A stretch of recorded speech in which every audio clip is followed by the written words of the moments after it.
Ladies and gentlemen, please put your hands together for Ms. Mitra. Thank you very much, everybody, and good morning to you all. It's a pleasure to be here today, and I must congratulate the ASSOCHAM team for curating such a fantastic conversation. It, of course, goes without saying that this topic is extremely relevant and critical at this juncture. And I think I'll just say a few words when it comes to, when we are talking Viksit Bharat, actually, I think the vision certainly necessitates a shift. I think a shift from what we usually think about in terms of scale to productivity.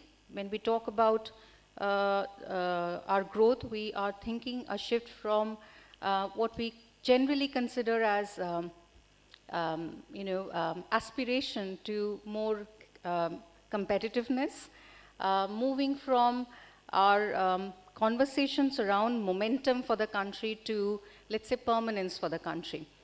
But if we take a look again at the idea and the vision of Viksit Bharat, then I think it is pretty much, as we all understand, an economic implication.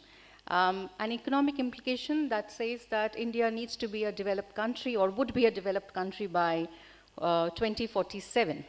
However, India really can't become a developed country unless women are actively participating, are active economic players, are in leadership, are in decision making. And this is where I think maths comes into play. It's pretty much mathematical because, as we all know, 50%, close to 50% of India's population is women, but they contribute only 1/5 of GDP. The cap is very obvious. This is the maths we all know. Hence, when we think about India's growth for the future and how will we land there, I think it's very critical that we consider what would it take for women to participate and what is the reasons why it is still low. A couple of things come into play, when we are talking women's participation, which is, and of course, one of the things that is positive is that, of course, fundamentals are changing in India, that we all know, right? Women's education has gone up. There is almost parity in terms of number of girl child who gets to school, who completes an education to some extent. More number of entrepreneurs are women, more number of startups are women. Of course, we would wish more, but the numbers are growing. It's a positive trend. And I think never before, as compared to today, are more women in financial inclusion space. They are contributing effectively. But here lies the challenge also, because I had a lot of data written out, but I think I'll probably just summarize it to say that most of it, as you know, is also women's participation in informal work and low-paying work. If we are really looking at India to grow, then women cannot really be unrepresented in sectors that are considered to be the growth sectors for the country, whether it is manufacturing, advanced manufacturing, capital-led, capital-intensive entrepreneurship, and technology, of course. These are sectors where women are still falling behind in terms of performance.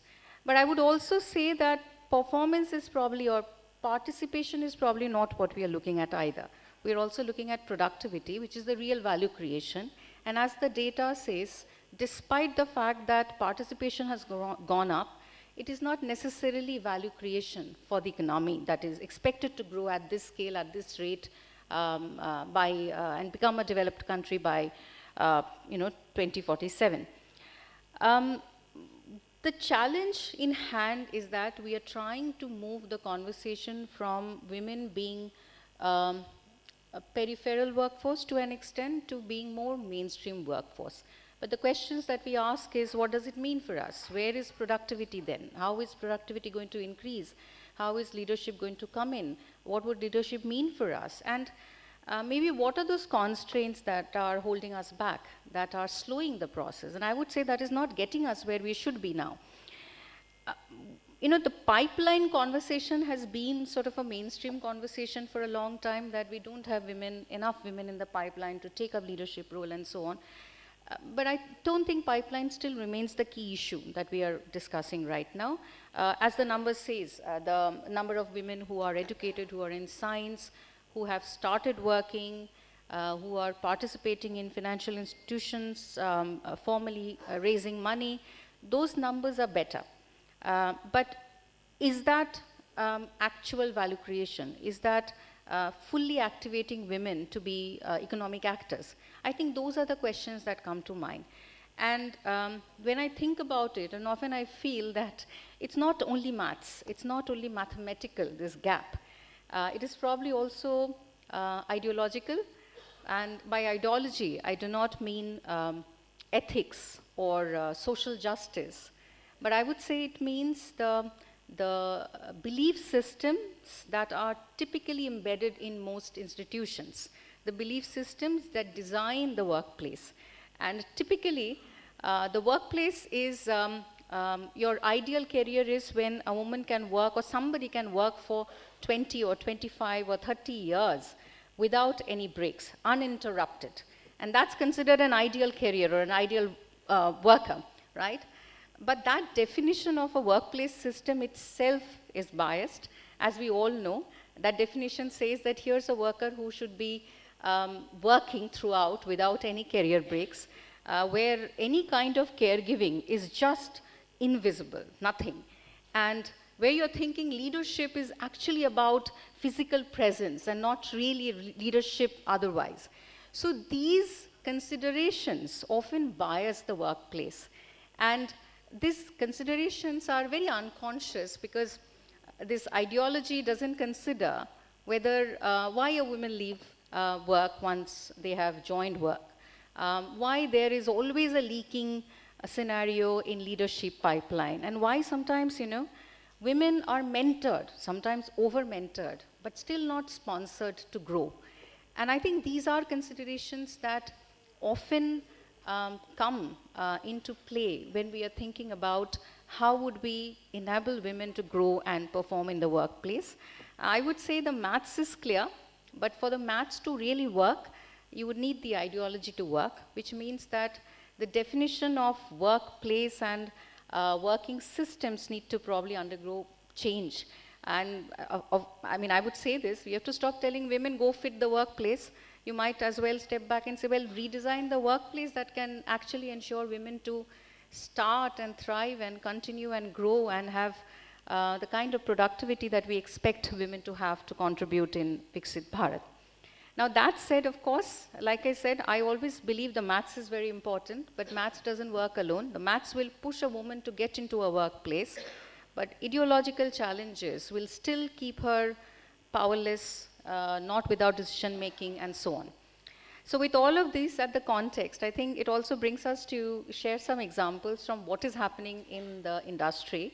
And some of it might sound familiar to you, I'm sure, because of late in the last more than 2 decades, close to 2 decades, a decade and a half maybe, corporates are taking conscious actions to ensure that a workplace is suitable for women to grow and thrive. And most large organizations have tried to ensure that there is parity, both in opportunity as well as pay, to ensure that women are able to continue working through the different phases and critical junctures in their life too. As EY, as a global organization, we of course look at women as an important part of talent development. We do not consider women as separate to our growth imperative. It is as much an idea about growth and a key business KPI as any other, which means that when we look at women in work, we consider the entire spectrum of what happens when a young woman joins us, when she continues to go through the various milestones in her life, and how does her growth compound in the long term. Like many other organizations, we have a very significant conversation around understanding why women work through research collaborations worldwide, understanding what are those systems and system designs that are necessary to ensure that women continue to work and be productive and be value creators. We also understand that women's working is not one intervention or a couple of interventions. It has to be integrated to the whole frame of business and how we operate as a business. Hence, because we measure, as a company, we measure all important KPIs, this is also a part of our measuring and our reporting. We put ourselves in the front to report where we stand today and where we want to be, and make sure that we are measuring those actions within our workplace. A couple of examples I can give you, that flexible working goes without saying for women and men, but also different communities that help women to be able to connect with leadership, to understand what it takes to continue to grow in an organization, smaller groups and networks that help women to share their challenges, talk to their peers, and networks and platforms that help women to also be exposed to the world outside, to build visibility, to build stronger performance, and so on. So all of these combined efforts ensure, or we are trying to ensure, that women who work are also able to continue working and continue growing and continue taking up senior roles and leadership roles in the ecosystem. As EY and EYGDS, when we look at women, we look at it both internally, what I described right now, but we also look at it externally, which means what is it that we do for the community at large to ensure that all these principles that we apply within the organization also are, to a large extent also taken forward for women who are still in the ecosystem of education or working. So most of our corporate responsibility program at this point of time, almost all of our corporate responsibility program ensures that there is a 60% plus women participation in education, in skilling, in upskilling, in training, in employability connect programs that we do, etc. We work with more than 20,000 girls directly each year to upskill them in future skills program like AI and cloud and data and analytics, etc. We want to make sure that women who are from tier 2 colleges, tier 2 and tier 3 cities are also able to get that kind of opportunity that is available in mainstream colleges and cities, ensuring that they're able to learn, upskill, and make the right networks to connect to the right employment. We are very conscious that it is only not about skilling and getting the first job. It is also about staying in the job. So we believe in the power of mentoring and coaching quite a lot on every corporate responsibility program that we have. 100,000 plus young girls that we work with, we ensure that every program is focused around self-actualization and agency building, which is also very important for women to take decisions as they move forward. And that our people, our girls and young men and women who are a part of our company are also able to connect with them.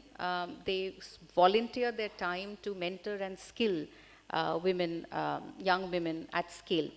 And I mention this at scale because sometimes we do believe as a large organization, working with 100 women or 200 women may be impactful, but not impactful enough. So we look at what is it that we can do at scale to a large number of young women out there, helping them grow and understand their careers better. Of course, I can go on and on about our corporate responsibility programs, and we're of course very proud of it. Both across India, where we work with not-for-profit organizations across the board with schools, more than 2,000 plus schools, focusing on girls, 21st century skills, future skills, more than 50, 60 colleges across the country where we do high-end and future-focused skills training program and employability connects, but also with women who have taken a break from work and are planning to get back. And it's not easy. 2 years, 4 years, 5 years, a lot changes in the workplace, in technology, and everywhere else. So we also look at how we support them and train them and retrain them to get back to industry. We considered this as a spectrum of the work that we do because we believe in starting early, hence the intervention in a school in a class 6, 7th, 8th, 9th, 10th and so on. But we also believe the help is required throughout. It doesn't end because you've just got your first job or your second job. We considered this as a part of the intervention. Now with that, I'm going to pause and of course hand it back to the ASSOCHAM team. Again, thank you everyone for coming here and hearing us. I'm looking forward to the conversation. Thank you. Isn't it? Okay. So, good morning. I would like to, dignitaries on the dais, good morning. And good morning, ladies and gentlemen. Firstly, of course, I would like to congratulate ASSOCHAM. Oh, thank you. Yeah, okay. Firstly, I would like to, congratulate ASSOCHAM for bringing about this wonderful change that is happening, and especially this event that we are having, because I think aligning with India's Viksit Bharat for 2047 vision is fantastic, because women's workforce participation is not optional, as we all know. It is foundational to economic growth and social progress. As per the Economic Survey 2025-26, the female labor force participation rate, LFPR, has nearly doubled from 23.3% in 2017-18 to 41.7% 23-24.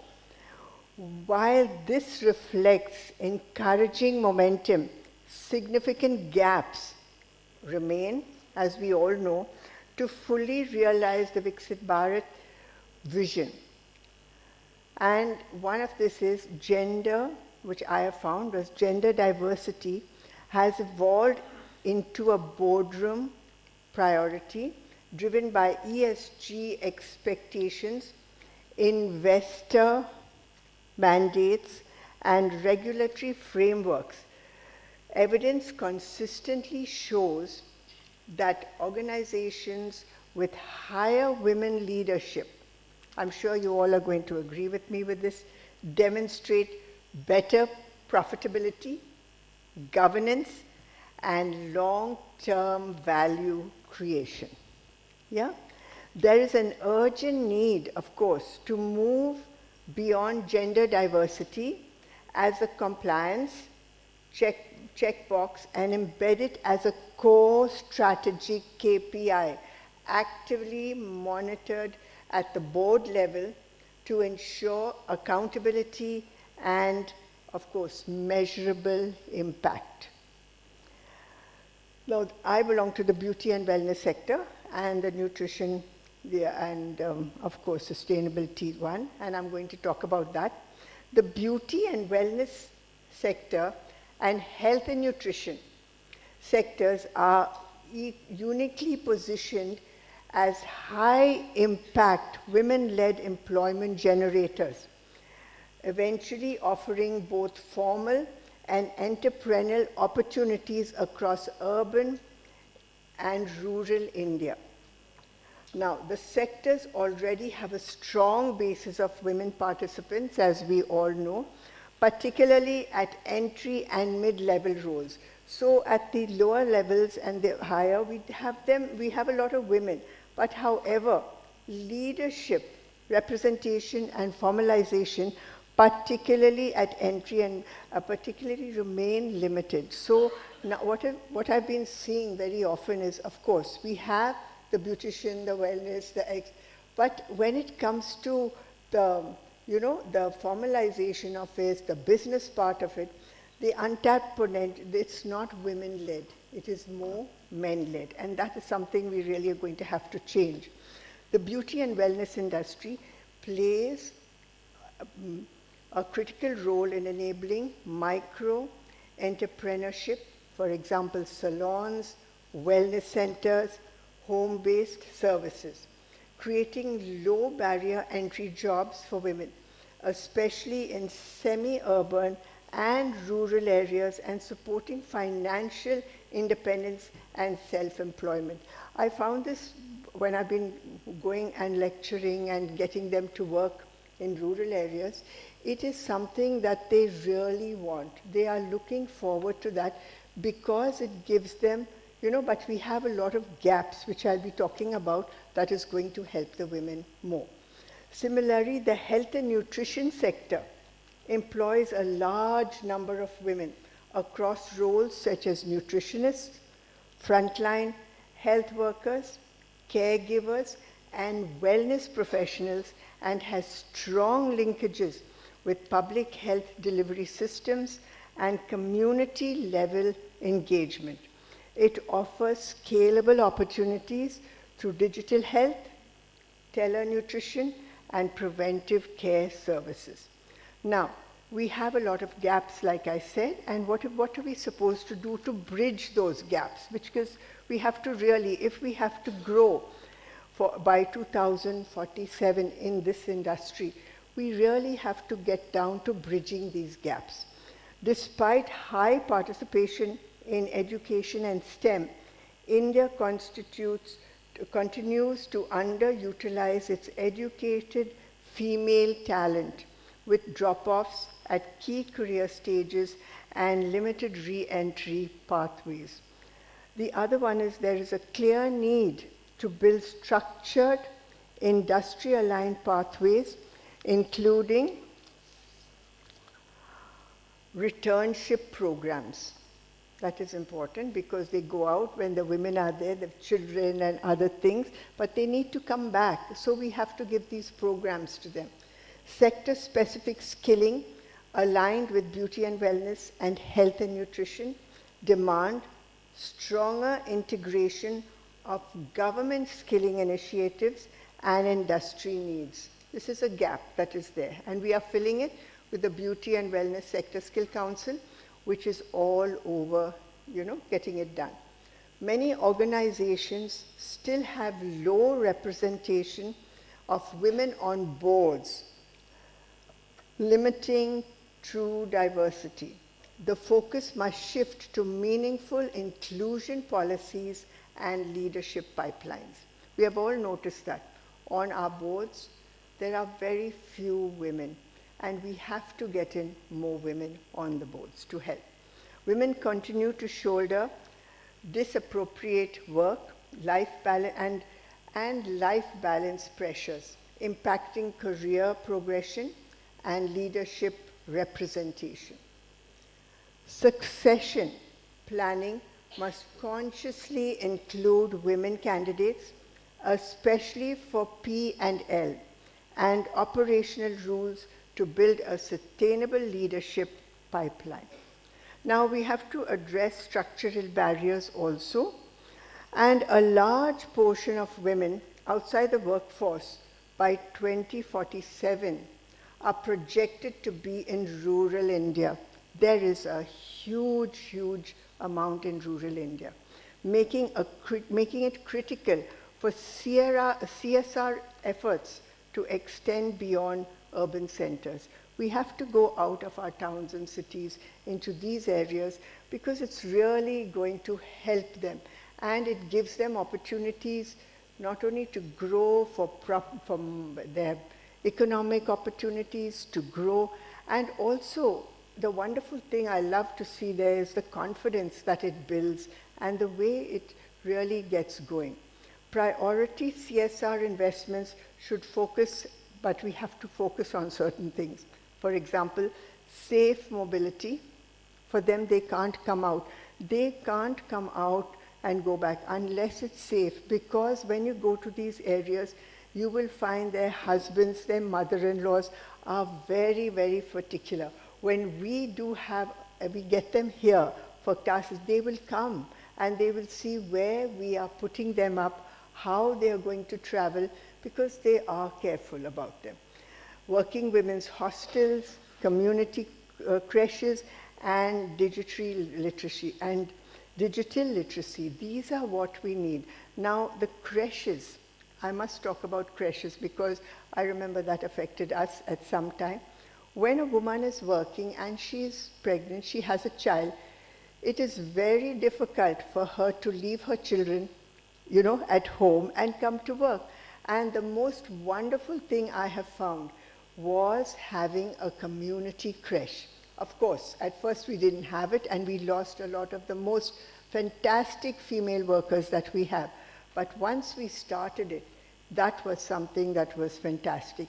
Also, digital literacy is an important aspect for those in rural areas, okay? And I think in all areas, if I must say. These are key enablers for workforce participation, especially in sectors like beauty and wellness, where mobility and safety directly affect employability. Now, why is it in this beauty and wellness that we have?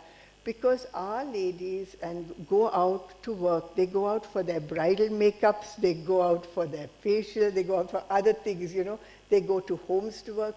And this is very important, that we have to look into their safety and how we go about it. And what happens after the bride is finished dressing, they don't bother about how the ladies get back home or not. Now that is something for those who are working, we'll have to see that they get this item, okay? For many working women, commuting remains major barriers. This is not just as infrastructure, but a workforce participation challenge. A persistent gender pay gap across levels highlight systematic inequities even in sectors with high female participation. You have to see that their pay gaps are not there. Even till today, we have gender pay gaps. Okay, the men definitely get more than the women. So that is something we will really have to look into. Okay, so the way forward, a whole of society approach. The way we have to work with this is a whole of society approach. That means closing the gender gap requires whole of society with government, industry, institutions working together so that they have shared accountability, policy support, and measurable targets. Now, the beauty and wellness and health, nutrition and health sectors can act as a catalytic industries, accelerating women's workforce participation through scalable, inclusive, and decentralized employment models. Now, for us to go about that, we need a major priority, is clear commitment to action. What happens? We talk, we have intentions, but at least one time-bound intervention has to be done by organizations. Pick up anything, whether it's hiring of women, retention of the women, pay priority of the women, or women's skilling. We can't just talk about it, we can't just, listen about it. We have to take it up as an organization, and that one item, if we can do one, you will see what a big difference it's going to make. Moving from intent to immeasurable outcomes. This is something we'll have to get into, make an effort, a proper effort, and start working towards it. Don't just have an intent, don't listen, but really go towards making this Viksit Bharat 2047 something that's going to be fantastic. And I'm sure it's going to be fantastic. Thank you.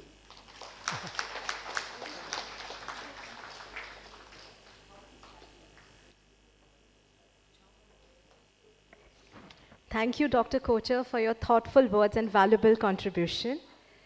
Ladies and gentlemen, may I now invite Ms. Akriti Das, Operation Lead and Board Liaison Officer at Chow Foundation.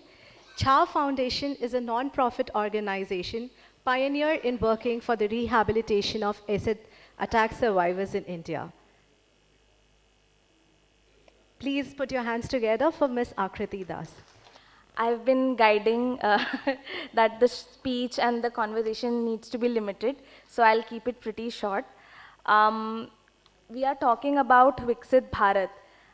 In 2022, I read a gender snapshot which says that according to UNDP and UN Women, it's going to take around 300 more years to achieve gender equality. And when I read that, I felt that what can we do? So as an individual and then as an organization, we as a whole are just doing our 2 cents to just contribute to gender equality, because gender, women's participation, even Blossom ma'am shared that it's very important to have a Viksit Bharat by 2047. And if I tell about the organization, our organization was started on 8th March 2013, and like just here we were there in Hindi Bhavan, and for the very first time 10 acid attack survivors were there unveiling their veil and talking about their rights. So at that point of time there were no rights for acid attack survivors, and we started as a campaign, Stop Acid Attack campaign, and I think you must have watched the movie Chhapak. So it highlights the campaign and the story, but it does not highlight how the survivors are coming forward. Recently, we have received a case from UP Siddharth Nagar. I'll not reveal her name. She is a victim of gang rape. She's 17 years old. Then attempt to murder, and she is not recognized enough. Acid was poured on her. So right now, the struggle of her, the everyday struggle that we are seeing, the mental health, the physical rehabilitation, bringing her back to the society. And ASSOCHAM giving us this platform is very important to highlight the rehabilitation ecosystem, what goes behind the survivors. I would also, मैं अब चाहूँगी मैं थोड़ा हिंदी में भी बात करूँ, क्योंकि मेरे बीच ऐसे भी लोग हैं जो इंग्लिश भाषा उतना अच्छे से नहीं समझते हैं. तो मेरे कुछ दोस्त हैं, वो भी मैं उन्हें भी बोलूँगी कि वो भी आके बात करें, because if we are aiming for विकसित भारत, हमें बहुत ज़रूरी है ऐसे लोगों को मौका देना बात करने का जो ग्रास रूट से हैं, जिन्होंने उस वायलेंस को, या जहाँ तक हम सोच भी नहीं सकते हैं, उस चीज़ को देखा है. क्योंकि if they are not a part of the conversation, I mean we are just having a mere discussion. मैं थोड़ा शीरोज़ कैफ़ेज़ के बारे में भी बताना चाहूँगी. शीरोज़ हमने स्टार्ट किया था 2014 में आगरा में. सो अगर आप एसिड अटैक क्राइम को अगर आपने देखा हो, अटैक किसी भी महिला या मैंने अब तो क्योंकि पुरुषों पे भी हो रहा है, पर initially when the attacks were happening, it was happening because आपको किसी की आइडेंटिटी खराब करनी है. That is why you are targeting on their face. You want to exclude them from the society, and that was our campaign.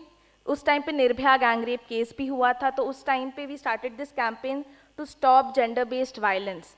Laws आ गए, but the implementation is still happening, I mean getting better with days.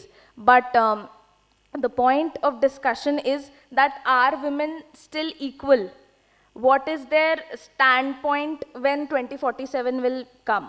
I mean, we will not be able to achieve everything, but what will be our contribution as individuals and as stakeholders in the same diaspora? What I want and what I feel that Sheroes as a brand, Sheroes as a ecosystem, हमने एक बहुत छोटा cafe start किया था आगरा में, because उस time पे हम एक्सपेरिमेंट कर रहे थे कि लॉज आ गए, हमने प्रोटेस्ट कर लिया, but what now? The girls can not go back to the same households where they face the violence. So उन्हें उस लोकेलिटी से, उस वायलेंस से बाहर निकालने के लिए, रिहैबिलिट करने के लिए उन्हें फाइनेंशियली एम्पावर करना भी इक्वली इम्पॉर्टेंट था. एंड कैफ़े स्पेस एक ऐसा स्पेस बन गया था जो over a cup of coffee we had a lot of depth discussions. So we first cafe was launched in Agra and we launched it as Black Taj Mahal. In the name of love, somebody is building a monument, and in the same name of love, उस time पे attacks बहुत इस reason से होते थे that there was you're rejecting somebody's proposal, या saying no to somebody, hurting a male ego. So that was the main cause of the attacks. धीरे धीरे it has fragmented. उस टाइम पर a lot of people were not even accepting the survivors, that they are bad luck. हम उनके हाथ से coffee and we will not take anything. Rupa is sitting here, she is there from the very first day of the campaign, and they have seen the entire journey. Then we now have 7-8 cafes in Agra, Lucknow, Noida, Delhi, Pune, Kolkata, and we are expanding. हम उस time पे जैसे मैंने बताया, we started with 10 survivors. Now there are around 100 survivors working at the cafes, and around 300 survivors are getting opportunities, rehabilitation and everything is happening behind. But the main point of interaction is women's participation and grassroots level पे क्या काम हम कर रहे हैं, be it with government, be it with individuals, be it with CSR, all of it counts. I'll now request Rupa and Maushami to just share their viewpoints, because they are the ones who have seen the trauma. And अभी हम लोग आते आते भी बात कर रहे थे that मैं उनसे वैसे ही पूछ रही थी कि आपको क्या लगता है 2047 में how it would be, and what do you feel कि आपका क्या contribution होगा, या आपकी जो journey है उससे और कितनी girls inspire होगी, what will India's growth story then. So I would want Anshu, Rupa and Maushami to please come. It's a very significant moment. Please join me in welcoming Honorable Member of Parliament, Srimati Sumitra Bamik ji. Ma'am is the Member Parliament Committee on Social Justice and Empowerment and Standing Committee on Consumer Affairs, Food and Public Distribution, Government of India. She doesn't need any introduction. Her dedication to public service and grassroots empowerment is truly inspiring. We are truly honored to have you, ma'am.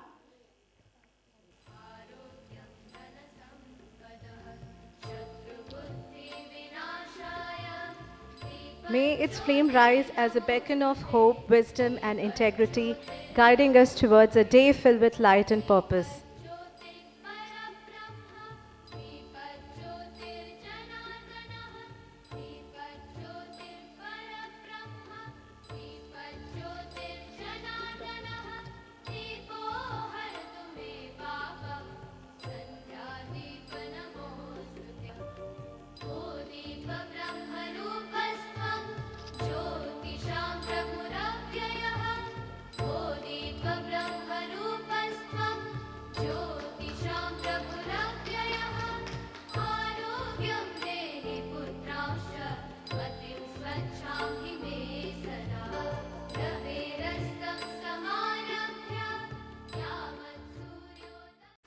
Good morning, ladies and a few good gentlemen.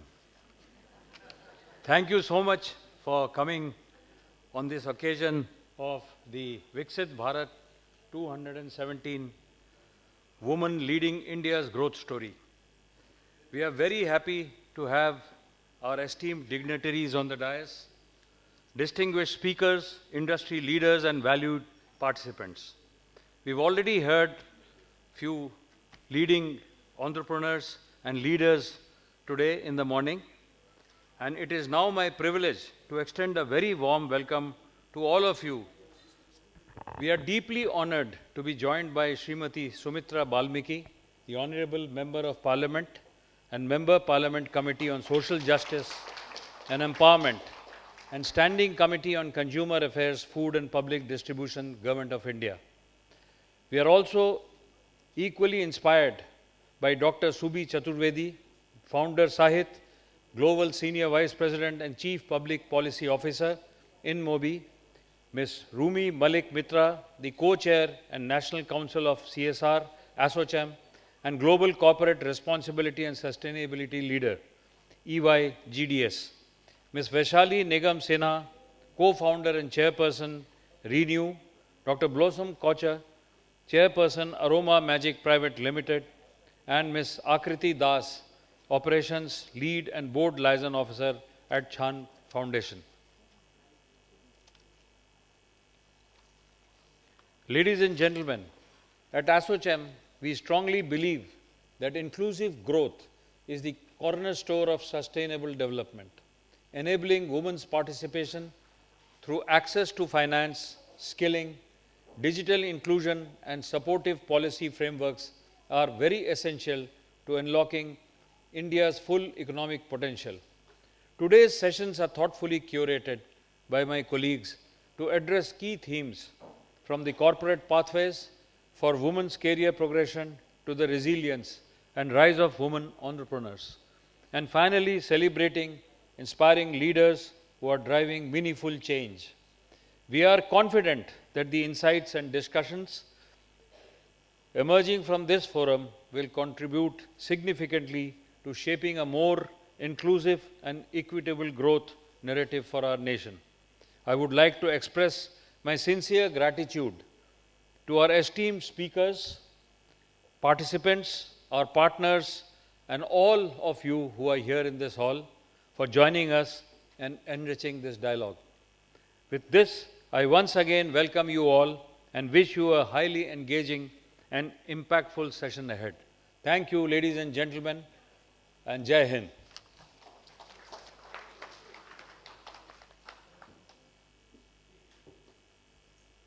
Dr. Subhi Chaturvedi to kindly come forward and articulate the theme for today's deliberation. Thank you everybody. नमस्कार and a very good morning to you.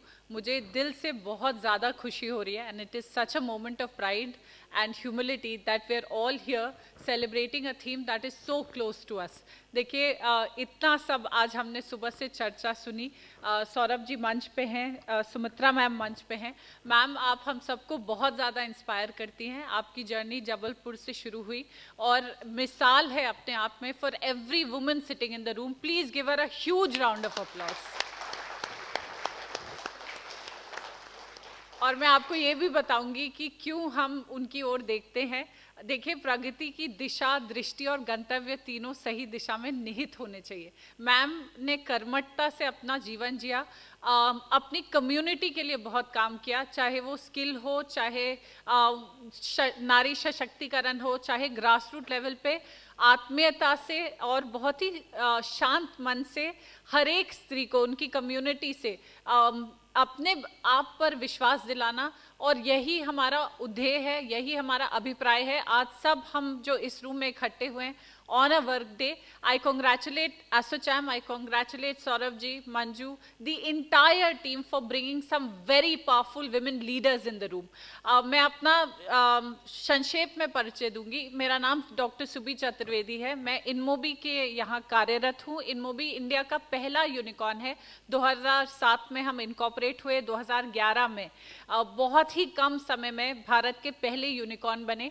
Unicorn वो company होती है जिसका valuation $1 billion से ज़्यादा हो जाए. आज की तारीख में ना हम एक बल्कि हम डबल यूनिकॉर्न है. सो हमसे पहले the phone lock screen used to look like this. Now each time you press the power button, content across 18 categories, technology, lifestyle, science, technology, education gets served directly on the lock screen in 550 million devices globally. हमारे founder नवीन तिवारी हैं, उनका education से बहुत ज़्यादा जुड़ाव रहा. IIT Kanpur से company शुरू हुई. उनकी जो ग्रैंड मदर थी, she was the first ever woman professor across any IIT, and that is why the companies origin, yes, you can please give her a huge round of applause. So, जिसकी मूल अनुभूति इस बात से हो that you are born in an environment of very strong leaders. Blossom ji ने आज सुबह आपको संबोधित किया. You heard from Rumi, you heard from the Chao Foundation. Akriti, I am your fan. Every work, every single woman who's in the room today is a champion. She's a fighter, she's a warrior, she's a role model. This entire day today is dedicated to celebrating your stories, your journeys. आज दोपहर में हम जब मिलेंगे at about 1:30, 2 o'clock, we are bringing 17 exceptional women leaders who we are recognizing as part of the Sahit Awards. Together with ASSOCHAM, we are also releasing, backed by the Indian National Science Academy, the first ever report. Last year we looked at, in the Sahit report, what are the barriers. This year we are looking at enablers. So, some very important facts before I yield the mic and we hand over and listen to the chief guest of the day. Look, the idea, we all know the problem and we all have the right intention. our Prime Minister from the Red Fort gave a clarion call that if we have to become Viksit Bharat by 2047, हमारा 30 trillion US dollars का गोल है, and आधी आबादी अगर उसमें शुमारियत नहीं दे, अपना सहयोग नहीं दे, अपनी भागीदारी नहीं दे, तो इसलिए नहीं देगी कि हमारी मंशा नहीं है या हमारे इरादे नहीं. What are the enablers? What is it that we need to do? You heard systemic and structural issues. Today is not a day about problems. Today we are looking at solutions. I grew up in Lucknow. Yeah, it's the capital of Uttar Pradesh. I'm sure there'll be more women in the room from UP. If UP were a country, it would be the 5th largest country in the world. So we understand opportunity. We understand अगर आपको एक hole मिले, आप उसमें से truck कैसे चलाएंगे. We understand tenacity. We understand perseverance. And therefore, that is the learning that I've had from my upbringing, my Ganga Jamuni Tehzeeb. My mother was a Sanskrit scholar. Father is an exceptional sports person and a government servant.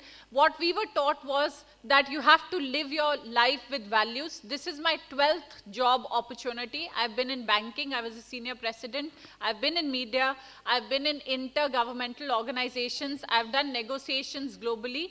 What we need to teach our young women, and the message that I want you to take away today is it's not about specifics, it's not about specialization, it is about critical thinking. मेरा सबसे लंबा समय was spent in Lady Shri Ram College, where I was a professor, and I taught the brightest young women in the country. So what is it that we could teach them? उनको facts नहीं सुनने थे. They can get the facts from the internet. Our tradition is very, very rich. India is now looking at the new education policy. और हम आज Indian knowledge systems की बात करते हैं. So in India, knowledge was transferred in a dialogic manner. गुरु अपने शिष्य से सवाल पूछते थे. उन्हें information नहीं, उन्हें wisdom और knowledge में जो फर्क है उसका फर्क समझाया जाता था. So my entire journey has been on training myself in transferable skill sets which are sector agnostic. The World Economic Forum is saying today that 70 million jobs will be lost, but we are saying 110 million new jobs are going to be transformed. So how do we prepare the children and especially women in the workforce? बहुत बड़े मानक हैं जो these figures make us very, very proud. 40% of all women in STEM are in India. 40% of all talent in artificial intelligence resides in India, yet only 14 to 25% make it to the workforce. So systematically, what is it that we need to do? And that's what the report looks at this afternoon that we'll be releasing. I strongly encourage all of you to join us today in the afternoon sessions as well. We are saying that structural and systemic improvements, like the Old Boys Club, you need a young women and young ladies club. And each of us have the power to do that. And I'm not saying that you are just looking at women. Very often we are accused of preaching to the converted. हम सब उस equation के एक ही तरफ हैं, उस दायरे की एक ही तरफ हैं. So all the men in the room are our equal partners. Remember, equal relationships are violence free. So jitne, Saurabh ji talked about a few good men. There are a lot of very, very good men sitting in the room. Please give them also a huge round of applause. They are going to be our fellows, our champions, our buddies. So when it starts in the home, nip it in the bud. My mother very innocently used to tell me, जब आप घर से जाती हैं तो अपने छोटे भाई को साथ ले जाया करिए, वो 3.5 साल छोटा है मुझसे. So I used to say, अगर मैं भागूंगी तो मुझे उसको भी साथ में ले जाके भागना पड़ेगा. And these are the kind of conversations that change perspective. So, आप अकेली नहीं हैं. This is the network that we are creating. It's a fellowship we are creating. We are creating safe spaces. Remember, only 14% of total global investment went to women-backed startups. So our government is amazing. They're doing many, many unique things. You will hear from the Minister of Department of Science and Technology as well in the afternoon. We have created the ANRF, Anusandhan Research Fund. We have created RDI. There are very, very specific schemes which are now encouraging women entrepreneurs. हमें ये information पहुंचानी है, हमें एक दूसरे का सहारा बनना है.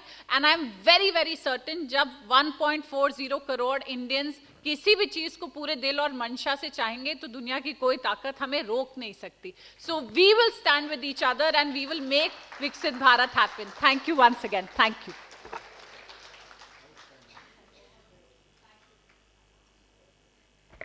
Thank you, Dr. Chaturvedi. That was truly inspiring and very motivational to everyone. I'm sure everybody across the hall is being deeply motivated by your thoughts. Without further delay, I would now request our Honorable Chief Guest to kindly come forward and give her keynote address. Please put your hands together for our Honorable MP, Srimati Sumitra Bamik ji. माँ आदि शक्ति के चरणों में वंदन करती हूँ।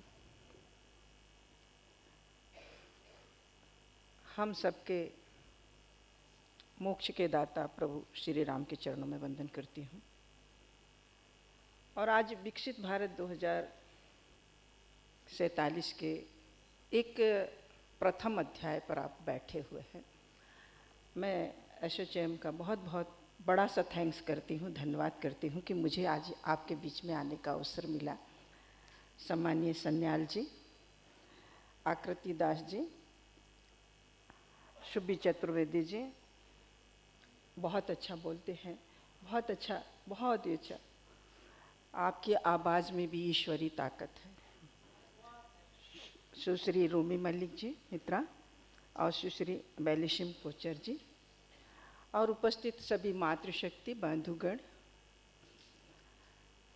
आज वास्तव में हम जिस संक्रमण काल से गुजर रहे हैं, ये परिवर्तन काल चल रहा है हमारा।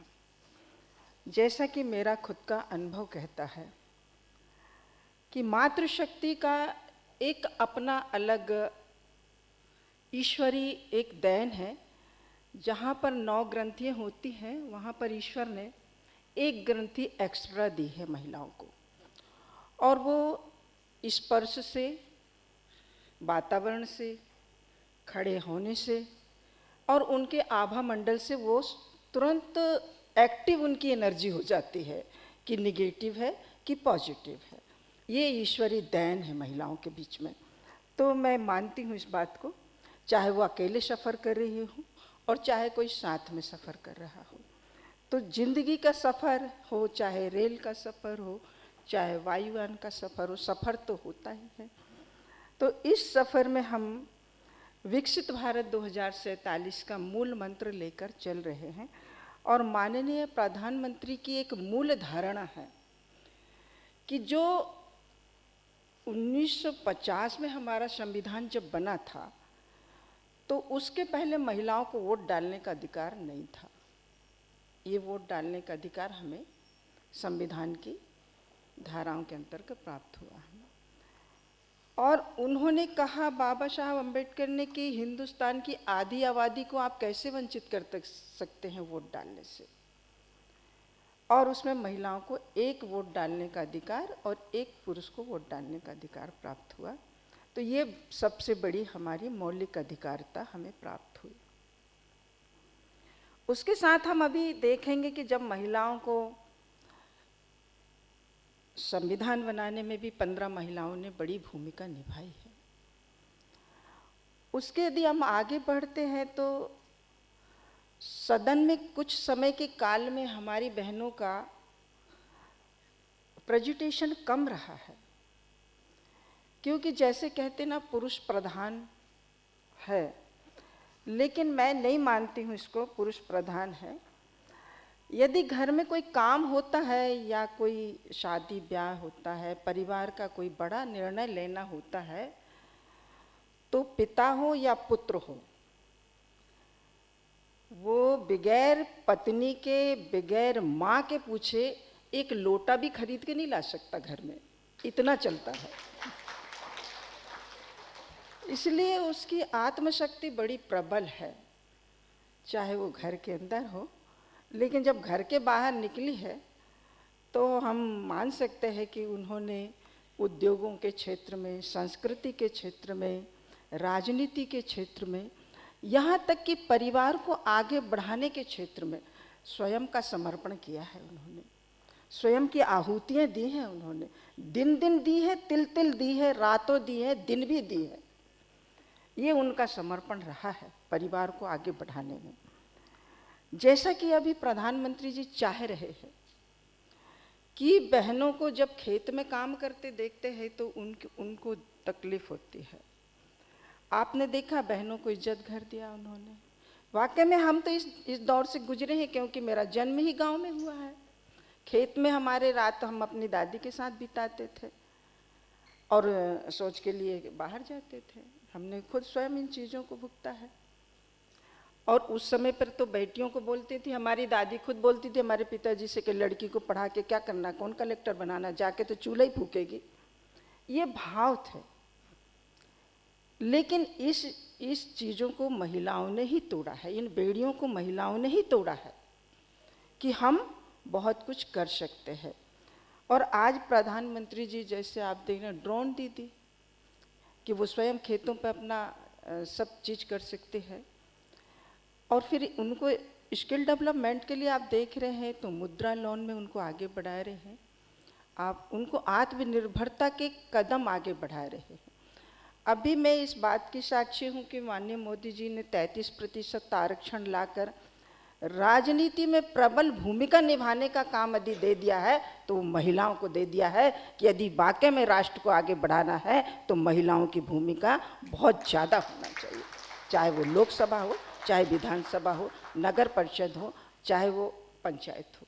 ये बड़े कठिन निर्णय हैं और बहुत ज़्यादा इन निर्णयों को लेने में काफ़ी समय तक बहस चली है महिलाओं के इस विधेयक पर। और इस विधेयक को पारित करने में मौन स्वीकृति विपक्ष की भी थी और बहस भी थी। तो हम ये सुखद मानते हैं इस चीज़ को। और जहाँ तक विश्व वातावरण में हम देखते हैं कि हमारी बेटियां विदेश में भी जाकर, मुझे पहली बार अवसर मिला, मैं तो जीवन में कभी, मेरा कोई पासपोर्ट था ही नहीं, अपनी जीवन का ही पासपोर्ट नहीं था तो बाहर का पासपोर्ट क्या होगा समझ सकते हैं। तो मुझे पहली बार मौका मिला स्विट्जरलैंड, साउथ अफ्रीका जाने के लिए। तो माननीय हरवंश जी के साथ में मैं जब फ्लाइट पे जा रही थी कि आउट ऑफ कंट्री पहली बार जाना पड़ रहा है, भाई साहब मुझे तो बड़ा डर लग रहा है, तो वो मुझे प्लेन में ही समझा रहे थे कि कैसे बोलना है, क्या करना है। तो ये कॉन्फिडेंस पैदा करने में भी हमारे भाइयों का बड़ा जोरदार हाथ रहता है। यदि मान लीजिए हरवंश जी मेरे साथ में प्लेन में मुझे समझाते नहीं तो मैं वहाँ डगमगा जाती साउथ अफ्रीका में बोलने में। फिर मुझे स्विट्जरलैंड जाने का मौका मिला, 140 देशों की महिलाओं के बीच बोलने का मिला, सब पूरे प्रतिनिधि आए थे। तब भी मुझे बहुत माननीय हरवंश जी ने मोटिवेट किया कि 2 मिनट आपको बोलना है, 2 सभाओं में बोलना है, और 2 सभाओं में पूरे ऑल वर्ल्ड की सांसद रहेंगी, तो आपको कैसे बोलना है। तो वो 2 मिनट का मुझे इंग्लिश का भाषण उन्होंने सिखाया। तो ये कॉन्फिडेंस भी उनके बीच में आने के लिए भाइयों की भी बड़ी प्रेरणा होती है। तो ये सारी चीज़ें आती हैं और हम तो कहते हैं कि महिलाओं के अंदर ईश्वरीय एक प्रेरणा है कि वो स्वयं निर्णय लेने में स्वयं सिद्ध होती है। कहते हैं ना कि मंजिल यूं ही नहीं मिलती, मंजिल यूं ही नहीं मिलती, दिल में जुनून सा जगाना पड़ता है। मैंने पूछा चिड़िया से कि घोंसला कैसे बनता है, वो बोली तिनका तिनका उठाना पड़ता है। ये ईश्वरी देन है। हम सफ़र जब करते हैं तो हम आलोचना, जब मैं 3 चुनाव लड़ी तो जो मेरे विपक्षी लोग होते थे, मैं जब चुनाव जीतने के बाद सबसे पहले उन्हीं के पास जाती थी। यदि आप नहीं होते तो मेरे अंदर इतना कॉन्फिडेंस नहीं आता। आप मुझे हर जगह चौराहे पर मेरा मोरल डाउन करते थे, मुझे नानी जाने क्या क्या बोलते थे। तो मैं उनके घर चाय पीने जाती थी जीतने के बाद में कि आपके यहाँ चाय पीने आ रही होंगी। तो बोलते हमने आपको इतना परेशान किया है पूरे चुनाव भर और आप चाय पीने, मैं आप परेशान नहीं करते तो मुझे डबल ऊर्जा नहीं आती ना। तो ये सारी चीज़ें महिलाओं के अंदर होती है। तो इस तरह की स्थितियों में बहनें काम करती है और वाकई में उनकी दुधारी तलवार पर उनके पैर होते हैं, सामाजिक बंधन होते हैं, पारिवारिक बंधन होते हैं, उनकी अपनी अस्मिताओं से जुड़े बंधन होते हैं, उनकी अपनी जीवन से जुड़ी कुछ निर्णय होते हैं, इन पर वो चलती है। और जब चलकर वो सक्सेस होती हैं और जब बाहर आती हैं तब दुनिया उनको देखती है कि वाह क्या गजब है, महिला नारी शक्ति बंधन देखो कैसे आगे बढ़ गई। ये चीज़ें वास्तव में हमारे लिए कई बार स्थिति आती हैं कि जब वो शासकीय उसमें होती हैं, बड़े पदों पर होती है, तो उनके सामने उनके भी सीनियर होते हैं, तब उनके वहाँ तो कोई परिवार नहीं होता है कि उनको कदम कदम पे बताए कि आपको कैसे अपने बॉस से बात करना है। एक तृतीय ग्रंथि उनकी एक्टिव हो जाती है। वो तृतीय ग्रंथि एक्टिव होती है तो सामने वाले से वो अपने अधिकारी से या अपने कनिष्ठ से स्वयं बात करने की एक अपनी अलग उनके अंदर एक्टिविटी हो जाती है, वो खुद बात करने के तरीके हैं। तो ये महिलाओं में, और मैं धन्यवाद देती हूँ अपनी सरकार को, माननीय मोदी जी की सरकार को, कि महिलाओं के लिए उन्होंने जो जो विजन शुरू किए हैं। आप देखेंगे जिस दिन से माननीय मोदी जी ने 14 में लाल किले से शपथ ली है, उसी दिन से उन्होंने, और मैं कहीं कहीं जाती हूँ तो उनके माँ का उदाहरण देती हूँ कि जब उनके पूरी फैमिली, क्योंकि मैंने खुद भी उनसे सुना है कि उनके छोटे छोटे भाई बहन होते थे, घर चूता था तो कहीं माँ कटोरा लगा देती थी, कहीं माँ गंजी लगा देती, और 4 बजे उठकर बाहर शौच के लिए जाते थे। तो ये सारी चीज़ें उन्होंने स्वयं देखी हैं कि महिलाएं कितनी परेशान होती हैं। बरसात में किराए के मकान में रहते थे, बरसात में लकड़ियाँ लाती थी, माँ तो गीली हो जाती थी, चूल्हा फूकती रहती थी। ये जब तक दर्द हम स्वयं महसूस नहीं करते हैं तो हमारे यहाँ आइडिया भी नहीं आते हैं। और इस तरह के वातावरण में मैं मान सकती हूँ कि बहनों ने बहुत अग्रणी कदम उठाए हैं, और उनको साधुवाद देती हूँ कि 1947 आपका होगा, जो मोदी जी ने संकल्प लिया है कि 1947 बहनों का होगा। मैं इसी आशा विश्वास के साथ में आप सब बहनों को बहुत बहुत शुभकामनाएं देती हूँ, और ईश्वर से कामना करती हूँ कि आपकी तरक्की पंख लगाकर और आसमान को छुए। इसी आशा विश्वास के साथ में अपना उद्बोधन समाप्त करती हूँ। जय हिंद, जय भारत।